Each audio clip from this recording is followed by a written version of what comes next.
कोई भी चीज बिना जोड़े के बनी नहीं है। लाभ हानि का जोड़ा है, सत्य असत्य का जोड़ा है, नर नारी का जोड़ा है। इसी तरह से अगर ये कहें कि अधिकार का कर्तव्य के साथ जोड़ा है, बिना कर्तव्य के अधिकार की बात और बिना अधिकार के कर्तव्य की बात बेमानी होगी। हमारे संविधान में जहां हमको मूलभूत अधिकार दिए हैं, उनके रक्षा के लिए तमाम हमारी अदालतें बनी हैं, ये आयोग बने हैं, और उनके ऊपर पता नहीं कितना खर्च हो रहा है कि नहीं आपके अधिकारों की रक्षा होगी। वहीं पर हमारा संविधान, हमारा प्रांत, हमारा देश, हमारी समाज, हमारी व्यवस्था कुछ कर्तव्यों की बात नहीं करती है। तो मैं ऐसा कहना चाहूंगा इस अवसर के ऊपर कि निश्चित ही हम लोग हमारे अधिकारों के प्रति लड़ना चाहिए,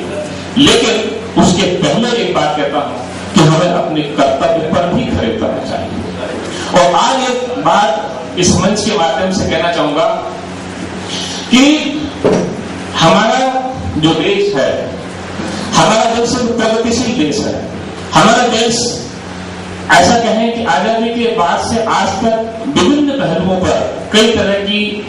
तरक्की कर चुका है, तरक्कीशील है, आगे बढ़ रहा है, ऐसा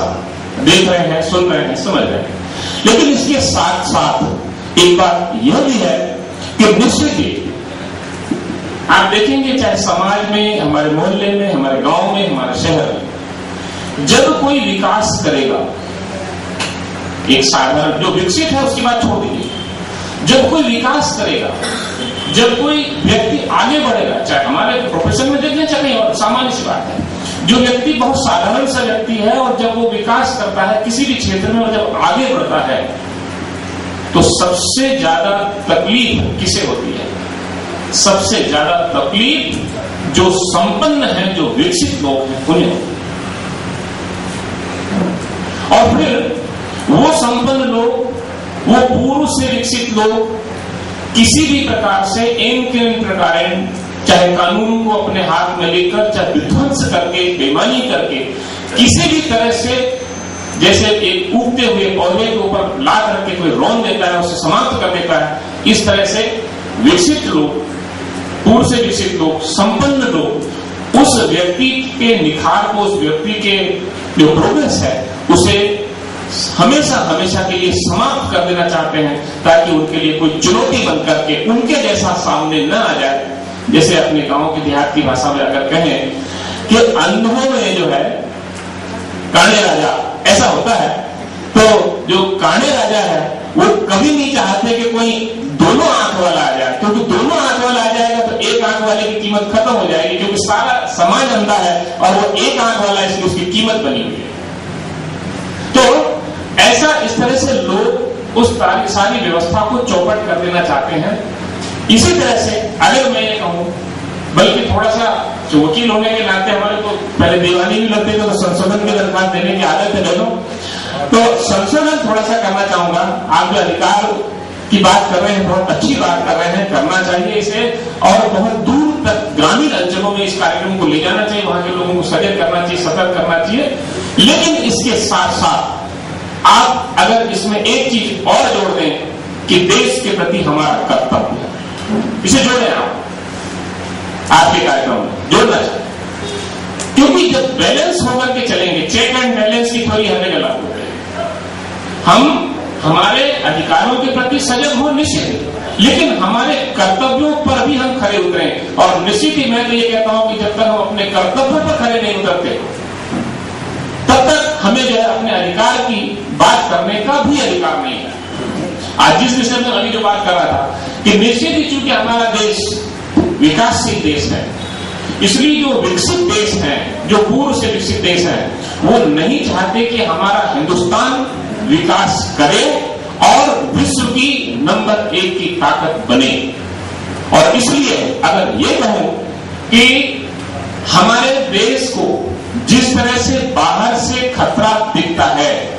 अगर ये कहूं कि उससे ज्यादा हमारे देश को अंदर से खतरा है। हमारे देश के अंदर तरह तरह की जो एक्टिविटीज चल रही हैं, उन तरह तरह की एक्टिविटीज को चलाने के लिए वे संपन्न देश, वे विकसित देश किसी न किसी प्रकार से हमारे यहाँ के नागरिकों की कमजोरियों का फायदा उठाकर और उनके कंधे पर रखकर बंदूक भी डालना चाहते हैं, ताकि हिंदुस्तान कभी अपने पैरों पर ढंग से खड़ा नहीं हो सके और विश्व में अपना स्थान जो उसे वास्तव में हासिल करना है उस मुकाम को हासिल नहीं कर सके। इसलिए आप तमाम लोगों से ये गुजारिश भी करता हूं कि हम अधिकारों के साथ साथ कर्तव्यों को पहचाने, उनको भी इंगित करें, उनको भी फैलाएं और उनको भी करने के लिए समाज को प्रेरित करें। अभी एक दो उदाहरण छोटे से देकर समाप्त करें।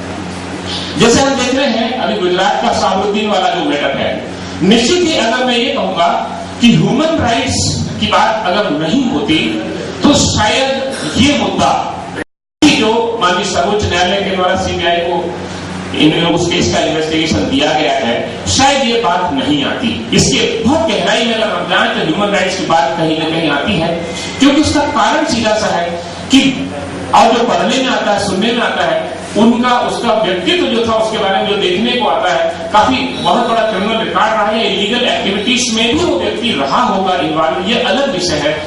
लेकिन कानून में बहुत साफ बात कही है कि आप कानून, कोई भी व्यक्ति कानून को अपने हाथ में लेकर कोई अवैध काम नहीं करेगा। अगर उसने कुछ किया है उसके लिए हमारे यहाँ लॉ के तमाम फोरम बने हुए हैं और उन तमाम जगह पर संबंधित न्यायालयों में जाए और अपने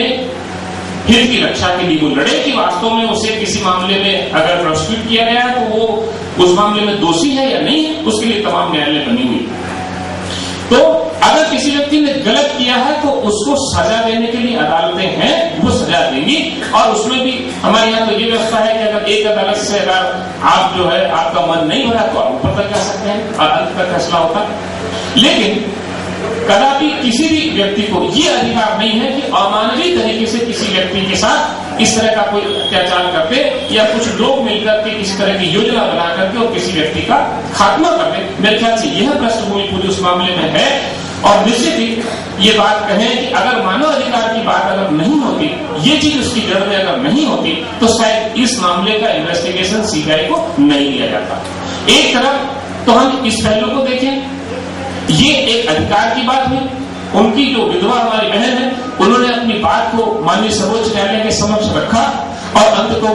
सर्वोच्च न्यायालय को माननीय सर्वोच्च न्यायालय को लगा कि नहीं, इसमें इन्वेस्टिगेशन होना चाहिए और हमारे देश की सर्वोच्च एजेंसी को इन्वेस्टिगेशन दे करके और उसका पर्दाफाश करने का प्रयास हो रहा है। अब हम सब कुछ देखेंगे। ये तो हो गई अधिकार की बात। एक दो उदाहरण के द्वारा अधिकार और कर्तव्य की बात को मैं यहाँ पर रखना चाहता हूँ। तो ये अधिकार की बात हुई कि भले ही वो गलत हो सकता है वो शख्स, लेकिन उसके साथ आपने भी गलती की, इसके लिए आपको लॉ परमिट नहीं करता है। हमें कानूनी दायरे के अंदर रह करके अपने कार्य को करना होगा। दूसरी तरफ जहां पर सेकंड एजेंडा लिखा है, यहाँ पर इसमें दलितों के अधिकार की बात है।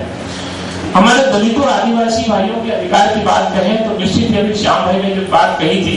उसी कड़ी में थोड़ा सा मैं आगे बढ़